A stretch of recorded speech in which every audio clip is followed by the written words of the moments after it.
জয় রাধে, জয় নিতাই চৈতন্য। আশা করি সবাই খুব ভালো আছেন এবং আনন্দিত আছেন। আমরা প্রতিনিয়ত ভগবত কথামৃত শ্রীমদ্ ভগবদ্গীতা ও শাস্ত্র এবং পুরাণ সম্মত আলোচনা প্রাত্যহিক আপনাদেরকে প্রদান করে থাকি।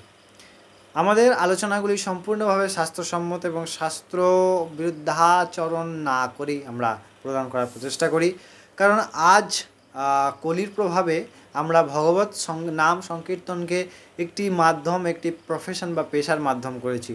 তাই ভগবত কথা কিন্তু কোনো দিনই, ভগবত চর্চা কিন্তু কোনো দিনই আমাদের এই পেশা নয়, আমাদের কল্যাণ, আমাদের ভগবত প্রাপ্তির হেতু। তাই যতক্ষণ না আমরা সঠিকভাবে সেই শাস্ত্রের অধ্যয়ন করবো ততক্ষণ কিন্তু আমাদের এই পৃথিবীতে না ভগবত প্রাপ্তি হবে, না সুখ প্রাপ্তি হবে।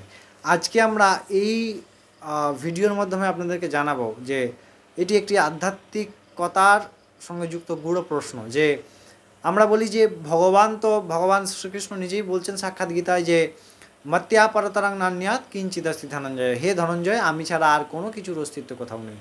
তাহলে এই সংসার পরিবর্তনশীল, এটাও ভগবান বললেন, এবং তা সত্ত্বেও পরমাত্মা স্থির, পরমাত্মা অপরিবর্তনশীল এবং পরমাত্মা সত্য কিভাবে হয়। এই পরিবর্তনশীল সংসারে অপরিবর্তনশীল বা সমভাবাপন্ন বা অকৃত্রিম বস্তু পরমাত্মা স্থির কিভাবে হয়, তিনি সত্য কিভাবে হয় যখন সংসারটা মিথ্যা। চলুন আমরা এই বিষয়ের উপর আলোকপাত করি। প্রধানত আমরা যদি প্রাকৃতিকভাবে একটি উদাহরণকে দেখি, যে গিরগিটি আমরা দেখি, প্রায় গিরগিটি কিন্তু রং পরিবর্তন করে। যখন গাছের মধ্যে থাকে তখন ওই গাছের রঙের ধারণ করে, যখন মাটিতে থাকে তখন মাটির রং ধারণ করে, যখন অন্য কিছুর উপরে থাকে, যখন যে বস্তুর উপরে থাকে তখন সেই রং ধারণ করে। কিন্তু যখন সবুজ আছে তখনও তার সত্তাতে গিরগিটি, যখন লাল হয়েছে তখন তার সত্তা সেই গিরগিটি, যখন আরও কোনো কালার হয়েছে তখন তার সত্তা গিরগিটি। তাই এই প্রকৃতি, এই সংসার সেই পরমাত্মা সত্য তত্ত্বের মায়ার দ্বারা পরিচালিত।